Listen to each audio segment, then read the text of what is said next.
Hello there, my name is Frieder Hochheim. I'm the founder of Kino Flo lighting systems. And today we're going to talk a little bit about colorimetry for cinema. Now, Kino Flo has been known for its high color value for fluorescent lighting and now LED lighting. And this presentation today is a short version of what I do when I lecture at universities and in cinema societies and whatnot. So we're going to talk about some basic concepts, just so when you're thinking about color science, you do need to understand some basics. So something like the Planckian curve, what is it? I'm going to explain that.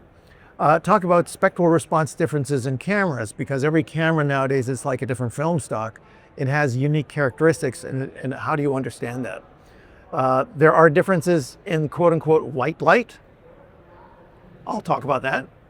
And then I'm going to talk about how all this relates to our newest line of Celeb IKON 6 and 12, along with the Diva Lux 4.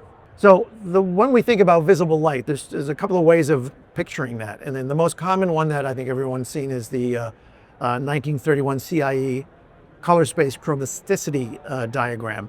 And this basically represents everything that the human eye can see. And the center of that chart is a white zone. And on the outer periphery are the saturated colors of the rainbow. There's another way of seeing it as well, which is thinking of it in its linear perspective, sort of a spectral scale, where on the far left you would have 400 nanometers. Beyond 400 nanometers, you're getting into ultraviolet light. Again, our eyes can't see that, nor can the camera, or nor should it, let's say. And the other aspect is at 700 nanometers on the far right, that's infrared. Again, our eyes don't see that, and the camera shouldn't be seeing that as well. Now, when we talk about a Planckian locus, it's also referred to as a black body curve, and white light tracks along this curve. And each one of these intersecting lines that you see in the chart is a Kelvin. So above or below the line, it's still the same Kelvin. So when we think of what this represents, on the far right is when a black body, such as, let's say, a tungsten light and its filament, and as it heats up,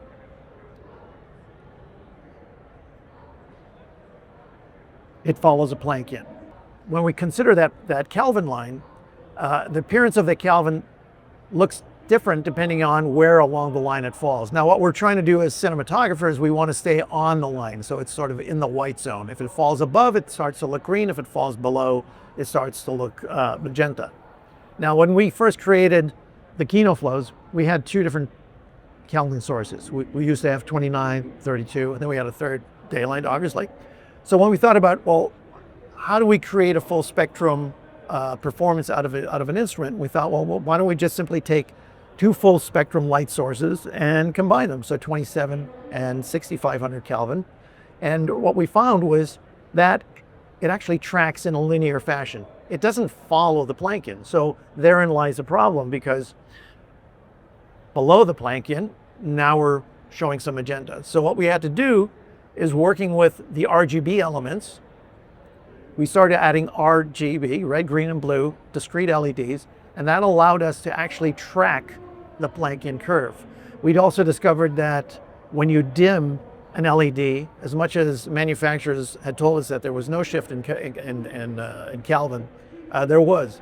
So we have to have an elaborate algorithm that allows us to follow the Planckian and dimming at the same time and still stay on a neutral white point.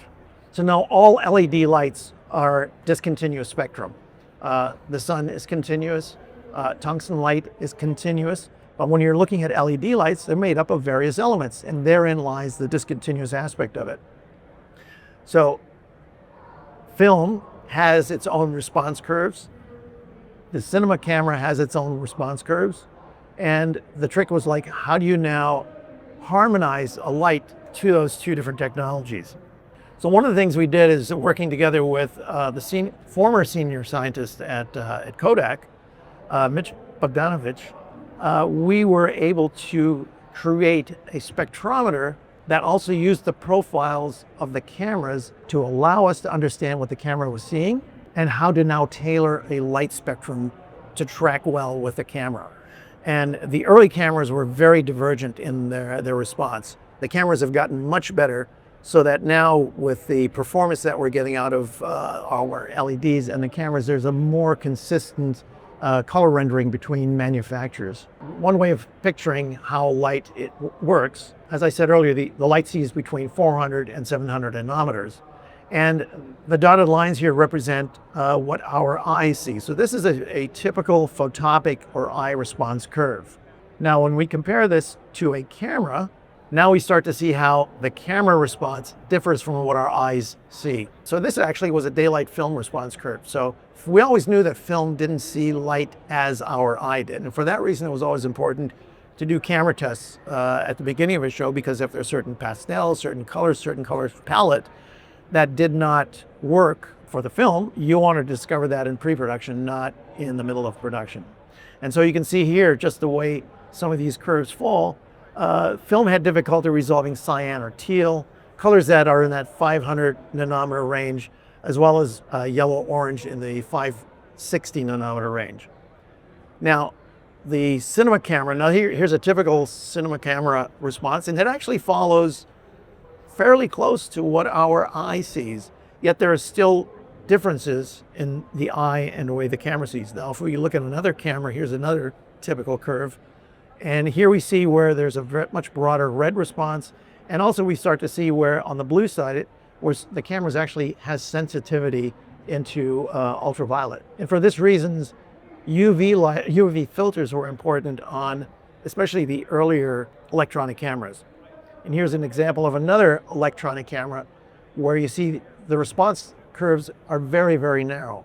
And so once you can, if this is the landscape that you're trying to develop a light spectrum for, it becomes a little more challenging because of these inconsistencies. Now, we're happy to report that the cameras today, from when some of this was originally compiled, have vastly improved. So not all white light is the same.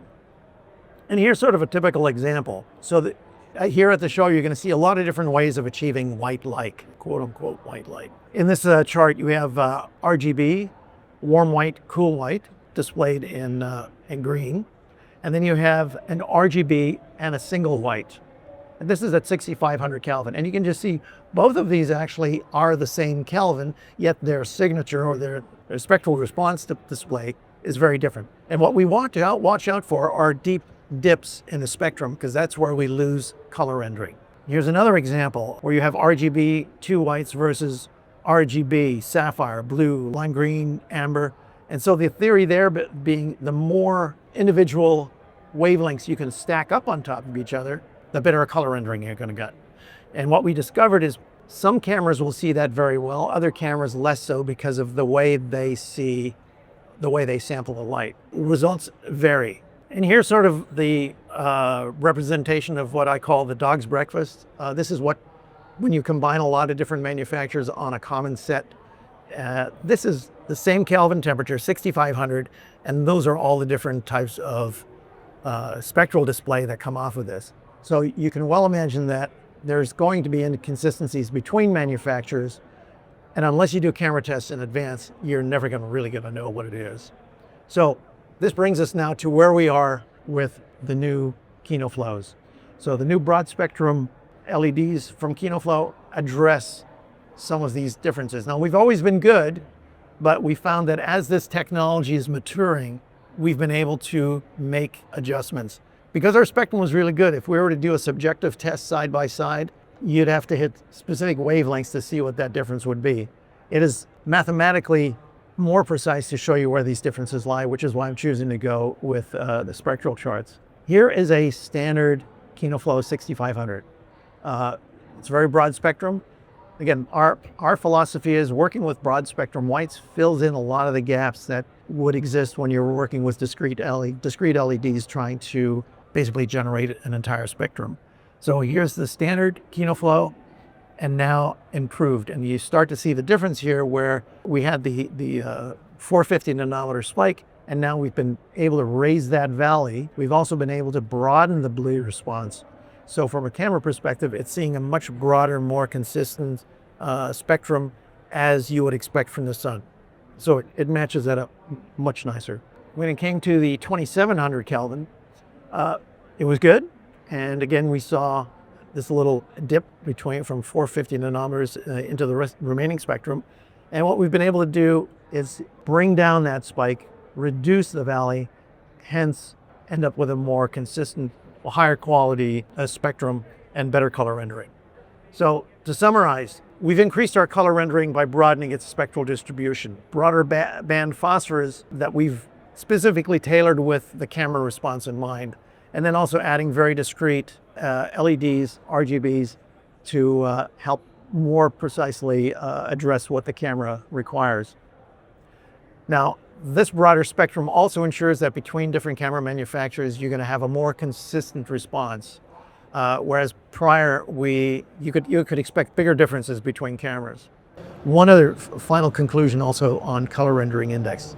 CRI as a general index has now been dispelled as a way of evaluating the light's ability to reproduce a full spectrum. And the reason for that is that standard CRI is always been on 15 color swatches or 8. So TM30-18 or 20 now operates on 99 color swatches. So now you have the full spectral distribution of white light and how all the individual wavelengths respond. So in terms of determining or manufacturers stating their color performance, the industry would be best served putting out the data on TM30. So bottom line, in conclusion, so just as Rembrandt and Vermeer chose their pigments carefully, today's cinematographers have to choose their lighting palette equally as critical. A good broad spectrum goes a long way in solving color rendering issues. Enjoy your adventure in LED color spectrum and lighting, and wish you well.